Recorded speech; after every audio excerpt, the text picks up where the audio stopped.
Welcome back, everybody. Your hostess with the mostest, Brenna, again. Hello. We are here with Hera. So we have our wonderful Anna, our Titania Thunder Lily. Okay. Titania Thunder Lily, Anna for short, is our current vessel of Hera this year. Thank you for coming. We also have Rebecca Delph, aka Minty, who held Hera last year. Hooray. And we have our lovely Belladonna Laveau, who held Hera 2 years ago. So we are so excited to talk with you all about the wonderful, the illustrious, the beautiful, the smart, the rich, the Hera. So to start off, I'm going to ask, what was Hera's favorite thing to eat and or drink while you were working with her? Anna, do you want to start? Yeah, so let me see if I can get this very complicated Starbucks order right. And she never yells or goes full Karen on Starbucks workers. That's not in a queen's nature. She just wants it to be perfect. So, okay. It's a 16-ounce latte with 2 pumps of chai, 2 pumps of vanilla, cinnamon at the bottom, heated to exactly 150 degrees with light whip and drizzled with that apple crisp sauce that was specifically in season in the fall. Whoa. It was very specific. I will probably never receive that drink again since the apple crisp latte is no longer in season and may never be at Starbucks ever again, but that's what I lived off this past fall, and now I'm trying to adapt it without the apple spice, but it's not the same. What about you, Minty? Hera was surprisingly the least picky out of all the deities I've worked with. She was just like, I don't cook. We're ordering takeout. Okay, let's get this. Okay, we have to work within the budget. That's fine. We are ordering takeout. Order this, this, and this. That's within our budget. Okay, and no more of this. It's bad for you. Yes, ma'am. Takeout is a big one. She does not cook. I have had no desire to cook. It's all takeout or whatever is quick and instant because I'm in a business meeting. I do not have time to fry oil and boil water. That is for peasants. It sounds horrible when I said it like that. Any favorites? So I did not realize that was the time when I stopped cooking. but I used to cook, I don't know, several times a week, and now Dusty cooks completely, and I've just been like, I am too busy working and in business meetings and saving the world to be able to cook, and how dare you not have food ready for me. And yeah, so that has to be when it happened. And there is a specific liquor or a liqueur that is in a tall crown-shaped bottle. It's not Crown Royal and it's not Chambord, but the votary, who's not here, puts it on your dresser, and man, that stuff is gold. So you have to be real careful or you'll just drink the whole thing. But yeah, I'm trying to figure out what that is because I did not realize that was the thing until I tasted it. I kind of looked at it, I was like, what is this all about? And then I was like, oh, I know what this is all about. Yeah, she loves it. So, but not really picky about the foods in particular, but they have to be high quality.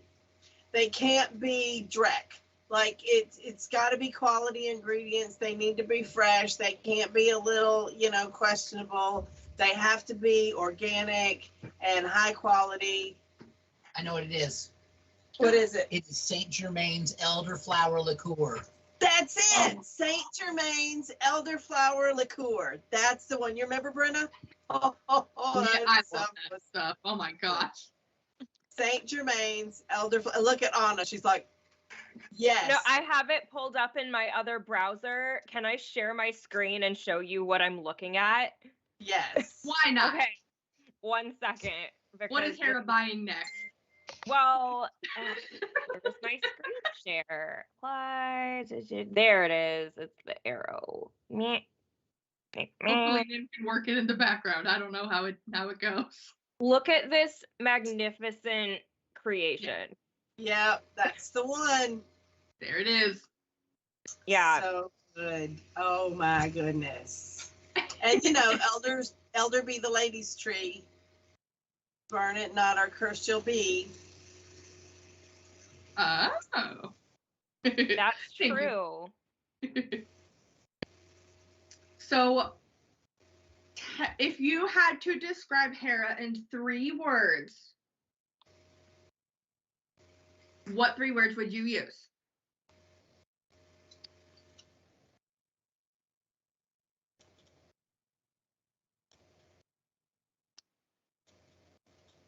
I would describe her. Resourceful. Oh, sorry. Go ahead. No, you go first. Resourceful? You're the one holding her this year. Okay. I would say resourceful. Clever, and I mean, businesswoman is obviously like thrown in there, but I want like a really good like word that kind of sums it up, like a benevolent CEO, if those exist. It will now. What about you, So- Minty or Bella? Yeah. Hera is misunderstood, and that's one of the things that she explained to me, is that she's misunderstood. She's not jealous. She's like, what do I have to be jealous of? I'm the prettiest, I'm the richest, I'm the smartest, I've got the best husband, I've got the best position.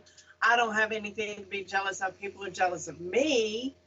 And she's very focused on taking care of the people in the social order. So benevolent, proper, and she's very kind. You wouldn't think she's kind, but she's very kind. Let's see. I would describe Hera as shrewd. Again, benevolent CEO. She is kind. The kindness I saw in her was maternal. She is shrewd, maternal, and highly driven. Like everything she does is for the benefit of her family. Everything that happens is because she is looking out for her family's best interests. And that was what I really got from her when I held her. Definitely. Well, and in the Zeus chat, we talked a little bit about Hera, of course, because Hera must be in Zeus's chat too. And he was mentioning that, Dusty was mentioning that Hera had this, I am not jealous. I have everything in the world, what Hera has a lot of, like Bella said, misunderstood concepts about her. What are some of the other things that people say about Hera that you're like, no, that's not true? I have a big one. Oh, sorry. Go ahead, Minty. You go first. Okay. So the thing that I really feel like needs to get hammered home about Hera when it comes to the whole her stomping on mistresses and getting mad about bastard children, it was never about just, oh my God, Zeus slept with somebody else. It was about the context of which it should happen. In ancient Greece, the wives were the ones who chose the concubines. So a lot of it was Hera being exasperated of, you took a concubine without consulting me, and now I have to go and make sure that this kid is worthy of our bloodline because otherwise our children's inheritance is at risk. So I was going to go play with the goddesses and do weekly bridge club, but now I'm doing this. So thanks a lot for that, sweetheart. So that is something that I think is very misunderstood about Hera, is that she's not just throwing fits and getting pissed off. No, everything she does is for the benefit of her family, including her extended family. She is the crucible within which heroes are made. She has to put them through these tests. It's part of her duty. Like with the myths of Heracles, her biggest whole deal. He was going to be her champion. Anybody who's going to be the queen's champion needs to be the best. So of course she's going to make him go through the ringer 12 more times. And maybe some more. What? What about you, Anna? What were you gonna say? Well, Minty summarized that almost entirely. That was a big part of what I was going to say, but I do want to elaborate on it because Hera is never, or at least for me, she has never been upset about Zeus being unfaithful. Like, that is not an issue for her. And I don't believe that she views or the gods, essentially. I don't think I've ever held any god that views monogamy or loyalty or faithfulness the way that we as humans view it. And so if a hero has to be made, a hero has to be made. Zeus can go do what he wants to do, but she is the goddess of marriage and partnerships and relationships. And if hubby doesn't consult her first, then we have a problem, because relationships are about communication and openness, and a kingdom needs to be ruled by two hands, not just Sky Daddy deciding that he knows best. That doesn't mean she doesn't love Zeus. She loves him so much. He's her fave. Yeah, Yeah. the message that I got from Hera was, you can go do whatever you want, but you're coming home to me. That. What about you, Bella? Anything else from you? Well, the thing about when I was Hera, I had been the queen at Sickle, and then I got to be Hera. So I had queen training starting like in July of the year, and then I had Sickle, and then you were there for part of that, Brenna, and I was like the leader. So it was all about leadership training for me. That leaders, it's not about being in a history book. It's about making sure that your people benefit from your being in charge, that you're supposed to make sure that their life is better. And that I also agree with Anna that it's not about principles of monogamy and being loyal, because Zeus is very loyal. Zeus is doing his job, she's doing her job. She is the crucible with which heroes are made. Exactly what Hera said. She brings people to their best potential. She is the one who holds you to task and says, no, this is not good enough, you could do better, do it again. And she doesn't feel bad about that, because what she feels bad about is you being not as good as you could be. She wants you to be the best you can be. And so I see Hera as more than just the goddess of marriage. I see Hera as the goddess of social contract. Your position within society and you fulfilling that position to the best of your ability, whatever it might be. And yes, marriage is part of the social contract. Hera's like, I've been relegated to marriage. I mean, marriage is important, but there's so many more things that are involved in the social contract. And in our culture today, social contracts have largely been broken in a lot of different ways. And Hera is, she's unhappy about that. She's unhappy about being misunderstood. She wants to right the understandings, like right, not like right, but like make right the understanding of her and Zeus and the other gods of the pantheon, because by understanding who they really are and not who they've become through the bastardization of Christian monks telling their stories, right, and disempowering them, we reclaim our perfect society, which America is based on, the Greek society, the seat of Western culture.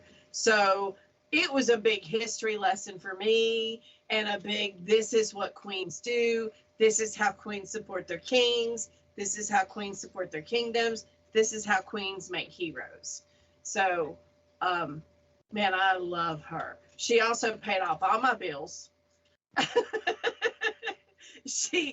My credit was so good when I was holding Hera. I was like, wow, how'd this happen? It was great. You're getting credit card requests every day. She is the in crowd. If she says this is cool, it's cool. She's the one that creates the fashion and what is beautiful. Like Aphrodite's in charge of love, and she is the vision of beauty. But Hera decides how to package it and what is fashion, what is makeup, trends. Hera sets trends. She's a trendsetter. Mm-hmm. And you know, something you said gave me a light bulb that I just wanted to bring up real quick. That how interesting is it? Oh, she's got her Hera mug, that Hera swag. How interesting is it that we only recognize Hera for marriage in modern society when all other social contracts have gone to the wayside, and that's the only sacred one we have left? I think that is very interesting. And it relegates women to a spot.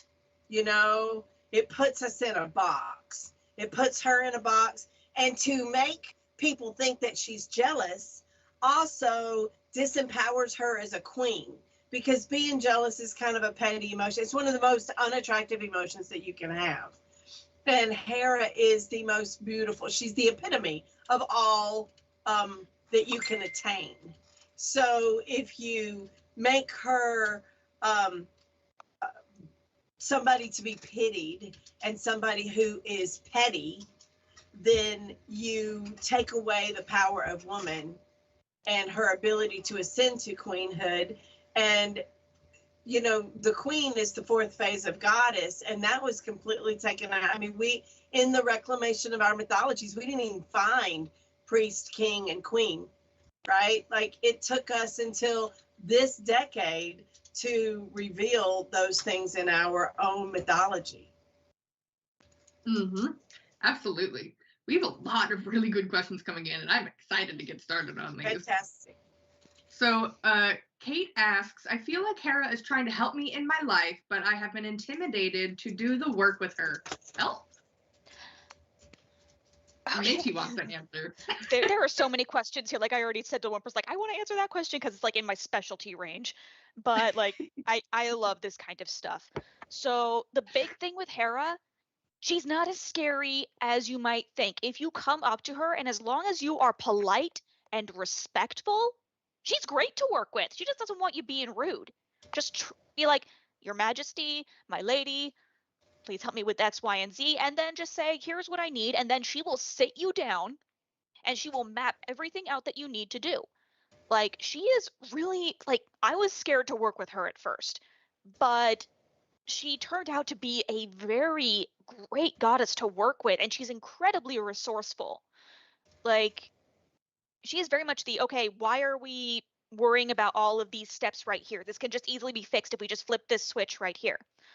When I held her, I wear a headset most of the time for work purposes, but I didn't have enough time to get a different mic and speaker system for mysteries.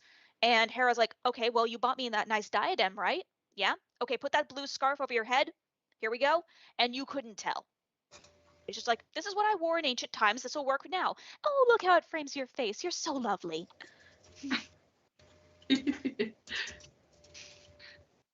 Anyone else have advice for Kate on how to work with such an intimidating, awesome goddess? Well, I mean, the bottom line is she's going to make you reach for your best. And so I can understand why that is intimidating. But she is not critical. She is encouraging. Instead of going, you know, like, you can't do it, so that you'll go, yes, I can, which I can't stand that. Like, that's not how I lead either. She's like, come on, you can do it. Just push a little harder. You can do it. You can do it. Do it again. Do it again. Come on, you got it in you. And so I can understand why you would be intimidated, but I love her. I will work hard for Hera. She's worth it. So, and Chris wants to know what was on Terry's head. That's the Awen, the mark of the druid. Yes. All right. How much does Hera help with kids? So much. so much. Well, the making them the best they can be, demanding the most, Tiger Mom, but in a positive way. You know, like she doesn't just let you slough off. She expects you to perform. Well, and Minty had a child just before she held Hera. Mm-hmm. Yeah, I had just made the transition from maiden into motherhood when I held Hera. And so having my own little precious Hebe with me the entire time was very, very big. Like the entire time Hera's just like, oh, she's so beautiful and precious. Okay, let's stand up now. Okay, let's stand up now. Like she was very sweet about helping my daughter try and meet some of those milestones, but when we needed help with that, she's like, okay, so it's like during doctor's appointments. All right, so which specialist do I need to go to? Right, what's their number? Okay, and these are the best people in the state? Got it, thank you. Now that's awesome. Getting the best people in the state for your baby. Heck yeah. Mm-hmm. Let's see. I believe that all y'all have good things to say about this one. Carrie says, I would love to know more about Hera's thoughts on women in business. We're going to start with Anna. Yo! So, I quit my government job in September. I think my last day was September 11th. And then I was proclaimed to be Hera for Symph like 3 weeks later at Sickle Festival. And I had like a vague idea of what I was going to do with my career after quitting my state job. I was, just going to work on the psychic hotlines and, be mostly an independent contractor. And Hera's like, okay, no, that's cute. We're starting our own business. So now I have an LLC set up and I'm working on getting a checking account specifically for my business. She got me a position at the biggest new age store in the state reading tarot. And now my clientele there is growing to the point where I make more money in person than I do on Keen. Or Keen is the psychic hotline I work on. I mean, I will never give that hotline up because I love it. But she really challenges you to be your best self and to not settle for less or for mediocre. And something that I've also noticed along this path of trying to set up my career is she really doesn't have time for people who are trying to put you down or hinder you from realizing your passions. I ended my engagement with my now former fiance because he was hindering my success. And that was really hard. And if he's watching this, I'm sorry. Well, no, I'm not sorry. That's the thing. I'm not sorry. Because my success is more important than your ego. And that's that. So and I'm not saying actively go out and put people down to build yourself up. That is absolutely not what Hera is about. It's more, don't let the people who have always been trying to put you down continue to do so when you're trying to realize your ambitions. Very important. Bella, do you want to share a little bit about your business experience with Hera? Well, I took up a second career when I was holding Hera, and I had a dream about it, and then I talked about the dream for a month before I realized that the business I went into was the response to the dream that I had, and me and Minty made out in the dream. Hey, what you doing? Oh, be a fly on that wall. When I started my business, I had not planned to, but Hera had all my credit paid off. She had me a brand new credit card with 0% interest, a checking account all ready to go with a bank that I'd never used before, and she had me all set up.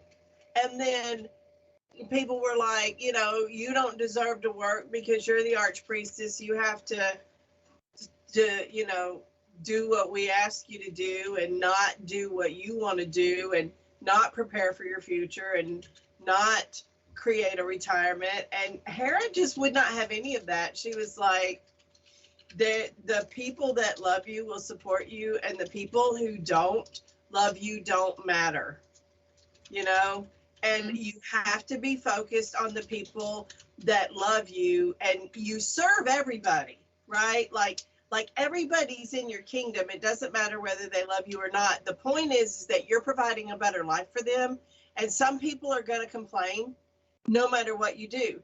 Like somebody told me one time, and Hera was like, this is a really good analogy. You could put babies on spikes, and some people would be like, finally, babies on spikes. I've been waiting all these years. Finally, you did it. Thank God.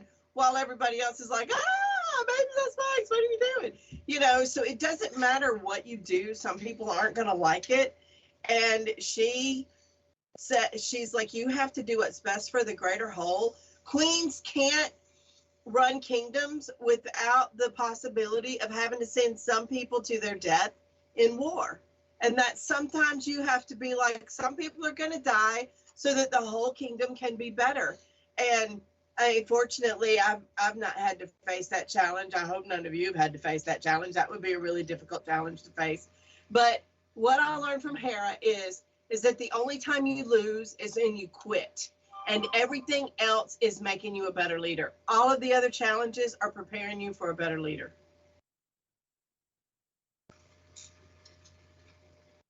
Absolutely. Minty, did you want to add anything?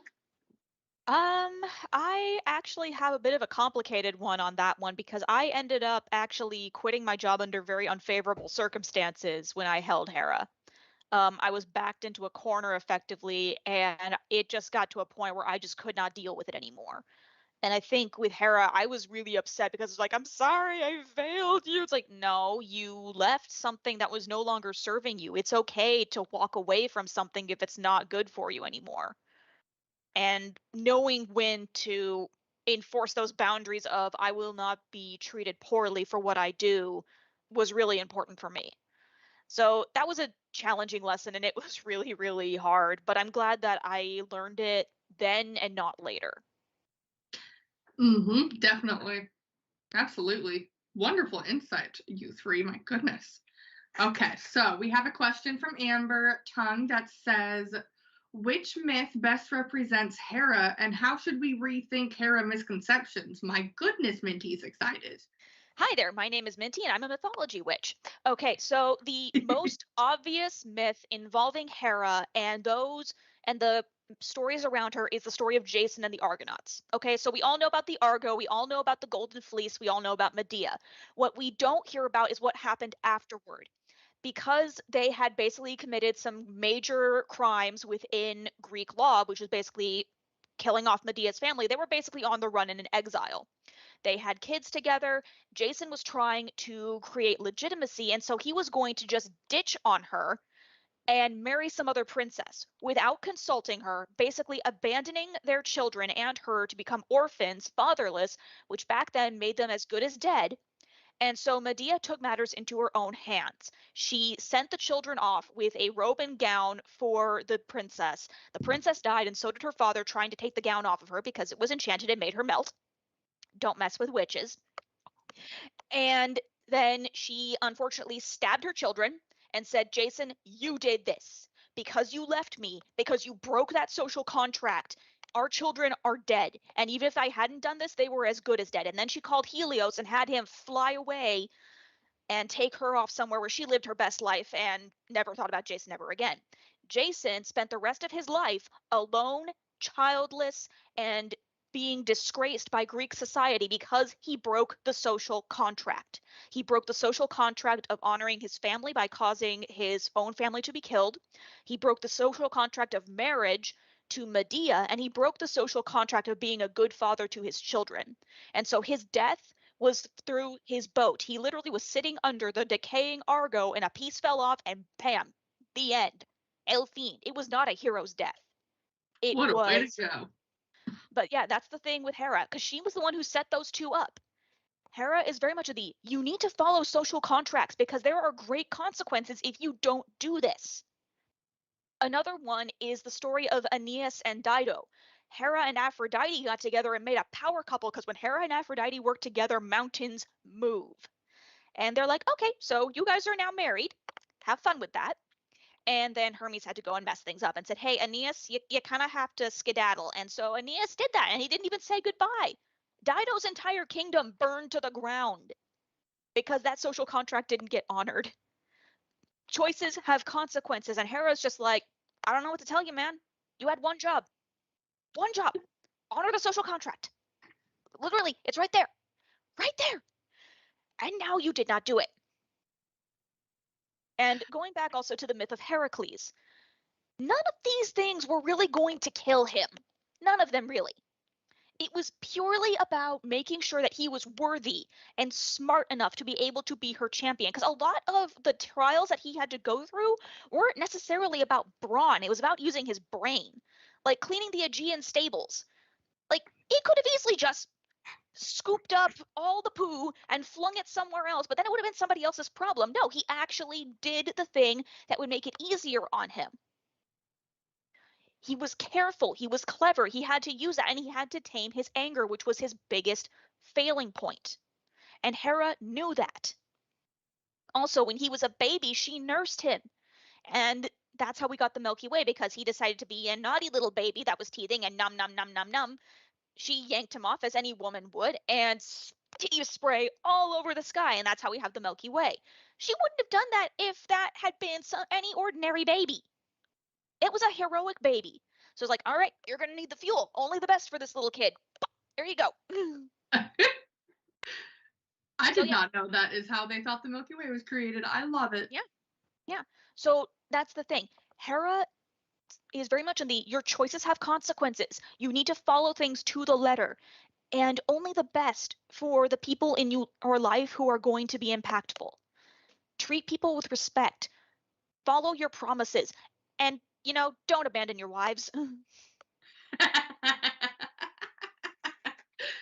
I have an affinity for story time with Minty, so that made me happy. Someone just said this is the best story time with Hera ever. Oh, good. I'm glad. So, ladies, oh, here's another one. Oh, okay. Here we go. Someone asked, is it hard being a vessel? I will answer this. No, Bella's raising her hand. I'll let Bella go first. So our vessels train for at least 3 years to be a vessel. You have to go to Spring Mysteries twice. You have to be initiated into the mysteries, and then for first degree, that's the first year. Second year, you are initiated into the greater mysteries. And then the third year, you can be initiated into third degree mysteries, which is being a vessel. It is definitely a spiritual walk. You are the physical embodiment of that deity on earth for that year until it is passed off to another vessel. The gods of Eleusis walk with us physically on the planet through their vessels, and it's a phenomenon that, as far as I know, is exclusive to the Eleusinian mysteries. It's what the Great Mother has called us to do. And if you are called to be a vessel, it's not hard. It just happens. They just come to you and take over your body, and you allow that to happen because you're in concert and agreement with the vessels. If you're not trained, or if you're not the chosen vessel and you try to be the vessel anyway, it's not pleasant for anybody witnessing it. And you can totally tell when you're with a vessel who is anointed by the deity, because you tear in their presence. Like, you can feel the deity present, And if they're not the anointed deity, you're kind of left with I feel like this person's just dressed up and not really doing it, you know? So it's not hard, but it is a commitment, and it is a spiritual path. You get a lot of awareness. It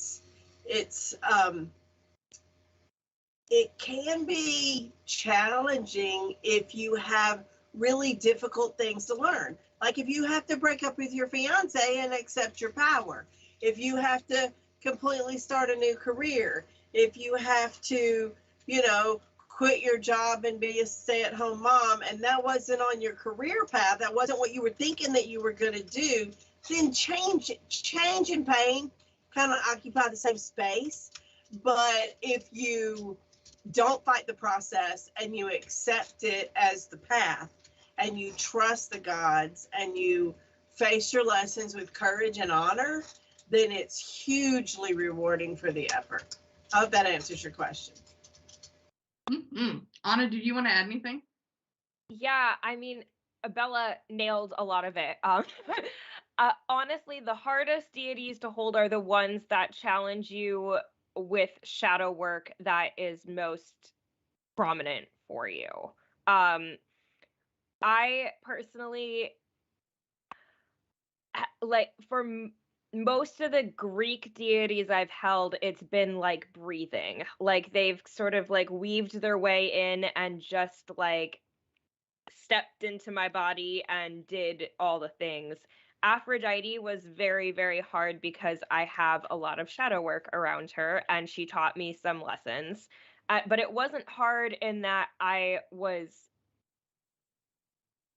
like actively changing my behavior every day. It was hard because she was like a therapist living in my head 24/7. I mean, you wouldn't think Aphrodite would be a therapist, and it's definitely not therapy in the way you would think it's therapy. But she was challenging me in ways that I very much needed to be challenged. I will say, having invoked from different pantheons, that invoking an ancestral deity, like when I invoked Freya at our Norse Sickle Festival, that was hard because there's a difference between gods that kind of either the question is what came first, the people who worship the gods or the gods themselves, and the Olympians, like, we most likely the gods themselves came first. But with the Norse gods, it was they used to be people and then they became gods. And so holding Freya was like having, rather than just having like mist and ether in your body, it was like a whole other person in your body. And it was exhausting. Amazing, but exhausting. The only other pantheon besides the Judeo-Christian pantheon that I explored was with Celtic and Welsh.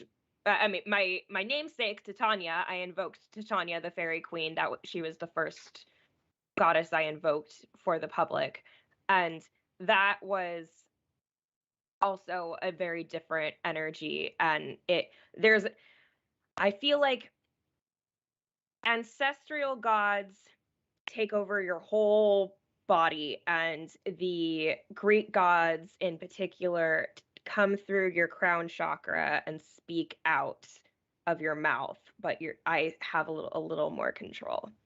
That was a random tangent. I'm sorry for going on it, but yeah, it for me it depends on the deity and the pantheon. And the shadow work. Well, and you'll often hear Bella, other people in our school, we refer to those to, the ancestral deity. There's ancestral deities, there's land deities, and then there's planetary deities, right? And so these, ancestral and land deities can be more difficult to connect with if you're not in that land, in that culture, and you don't have that mindset. But planetary deities, because many of the Greek deities are associated with the planets, right? You've got Ares and Mars, Venus and Aphrodite, all that. And so it's a lot easier to connect with those energies because they're right, they're up here, they're in the sky, everyone sees them, everyone experiences planetary energies. So it is a little bit easier to conceptualize it in that form, which quick aside. Oh, look, we have a Mary Malinsky who's just joined us. Hooray! I'm just trying to get my background. I would like to answer the question about what the goddess would have to say to the planet. Go for it. So she really wants us to step into our best selves. We all must evolve and do better. We have allowed our privileged lifestyle to devolve us. We have less of an attention span. We have less physical strength. We are heavier as a population. We are more sedentary.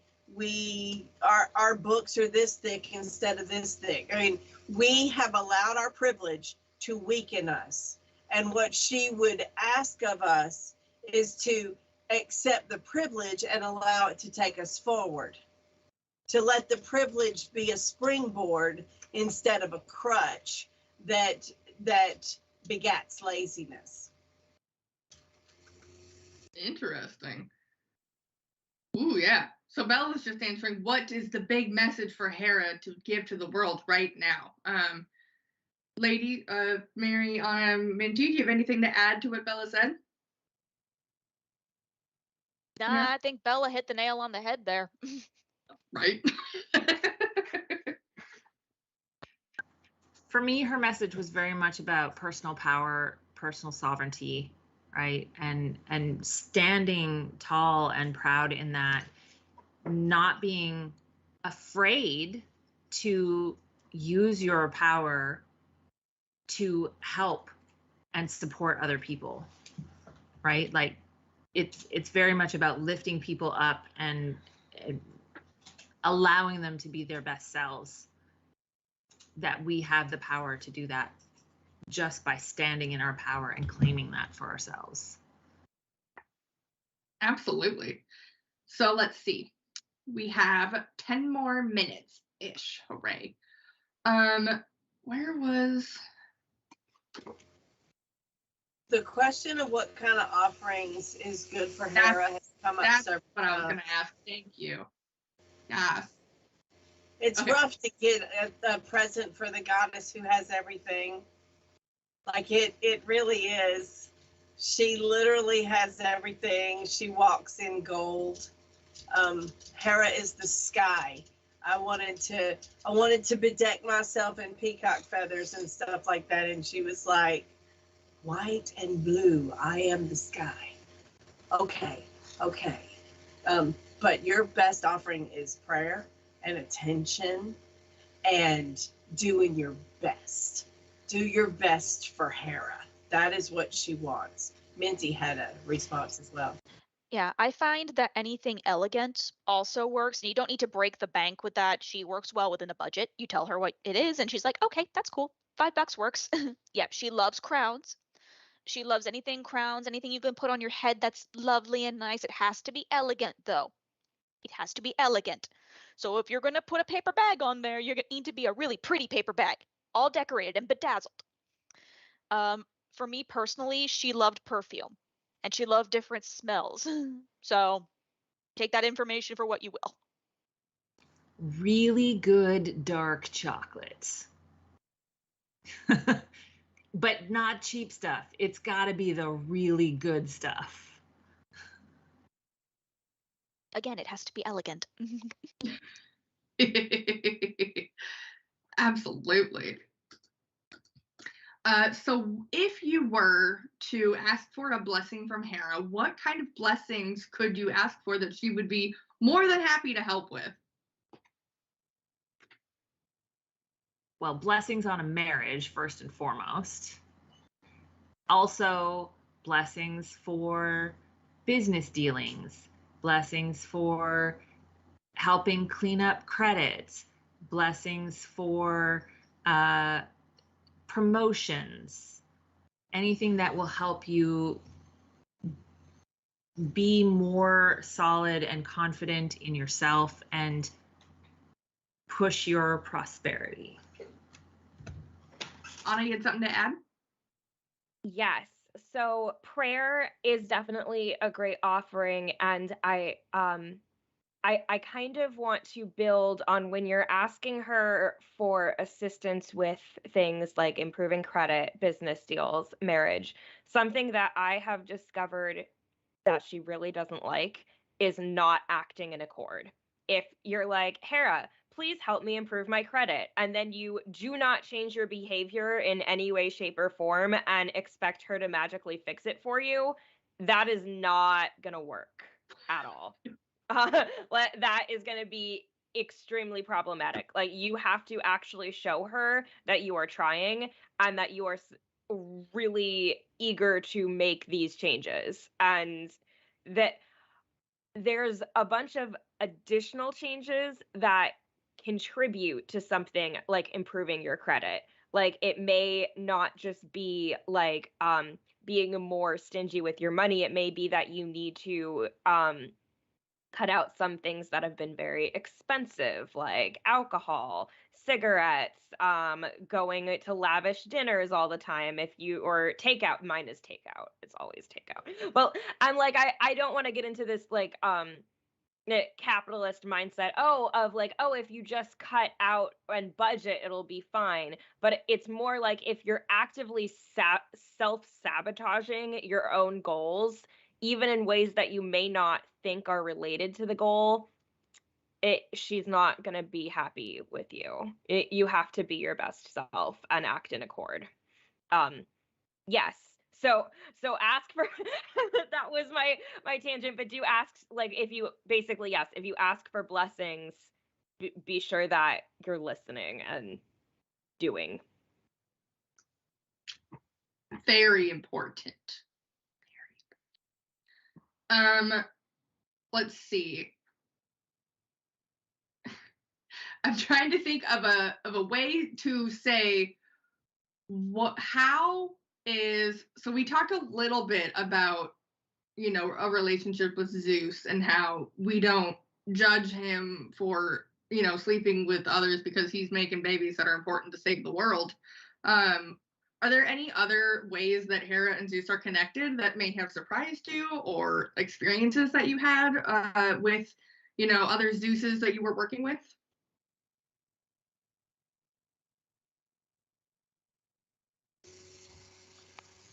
Well, what I discovered is that Zeus provides the order of the universe, and Hera finesses it and makes it lovely and pleasant, artistic, right? Hera adds the artistic.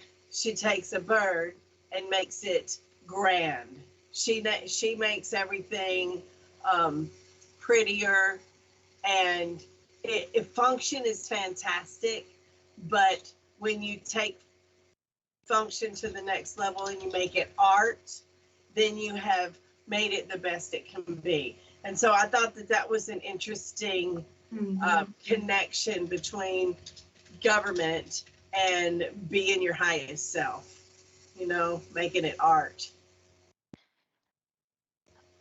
What I noticed when I was holding Hera was that Zeus is the far-seeing one, so he's always looking at the big picture and all these grand ideals. Hera's like, okay, that's great, but what about right now?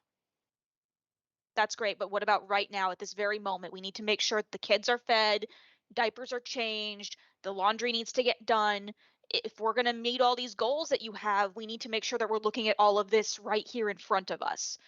So they work as that team effort to basically look at the short-term and long-term plans of everything so that it actually works. Fascinating. Cool stuff. Let's see. Are there any other stories that you ladies wanted to share about your experiences with Hera that we might have not covered yet? Just making sure that we're covering all the bases. So this is gonna be maybe an unpopular opinion, but to me, Hera and Aphrodite are best friends. Like, they vibe so much. Like, Aphrodite. That's not opinion. That's fact. That's in the myths. Aeneas and Dido, remember? Aphrodite and Hera were like, hey, girl, hey, yeah, want to get these two together and get them married? Uh-huh. And Hera's always Yeah, borrowing that gold girdle. Remember, I was Hera and Minty was Aphrodite, and we made out in my dream. Yeah, that was funny. Hera and Aphrodite both appreciate the finer things in life and understand that they are important. And that they are each the finer things in life. Yeah. That must be why they love each other so much, because they're both Yep. the fine things. Yep. That makes sense. Oh my goodness. Let's see.